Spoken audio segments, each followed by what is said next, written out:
શું નામ છે તમારું? ધર્મેન્દ્રભાઈ ગીરધરભાઈ પંડવી છે મારું નામ. હું રોજા ટંકારા ગામનો સરપંચ છું. અને તમારા પર જે આક્ષેપો લાગેલા છે પાટલા ફળિયામાં ગંદા પાણીનું, હા, તે તમારે એના વિશે શું કહેવું છે? એના વિશે તો ખરેખર મારે એટલું જ કહેવું છે કે આક્ષેપો ખરેખર બહુ ખોટા છે.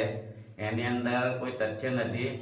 એમાં આગળ જે 6 મહિના પહેલા જે પ્રશ્ન ઉભો થયો હતો એમાં અમે 200 મીટરની લાઈન એક નાખી છે નવી, અને એના પછી કોઈ પ્રશ્ન ઇસ્યુ થયો જ નથી ઉભો. જે ખરાબ પાણી આવતું હતું તે બંધ થઈ ગયું હતું. અને અત્યારે પણ એ લોકોએ, હું જે દિવસે ઘેર નહોતો તે દિવસે ફોન આવ્યો હતો મારા ઉપર, એટલે મીડિયાવાળા આવ્યા હતા. મીડિયાવાળાને એ લોકોએ બોલાવ્યા હતા. કોઈ અમને લેખિત કે એવી કોઈ રજૂઆત કરી નથી. અને એ ભાઈ જે આક્ષેપ મારી પર મૂક્યો છે કે હું સરપંચ પાસે પાણી લઈને ગયો હતો, સરપંચને પીવાનું કીધું, એ ભાઈ મારી પાસે બોટલ લઈને આવ્યો જ નથી, મારી પાસે ઊભો નથી રહ્યો. મને કીધું નથી કે હું બોટલ મેં માગ્યો તે છતાં મને ના આપી. મને કે હું આગળ જાઉં છું મામલતદાર પાસે, તો મેં કીધું જા ભાઈ. એટલે મને કોઈ પાણી પીવડાયું નથી. અને બીજા દિવસે પછી હું જ્યારે ઘરે આવ્યો, હું મરણના કામે બહાર ગયો હતો, પછી દિવસે ઘરે આવ્યો તે દિવસે બીજા દિવસે હું એ ફળિયામાં ગયો હતો, અને ત્યાં મેં પાણી જઈને ખુદ પાણી માગીને પીધું છે એ ફળિયાની અંદર.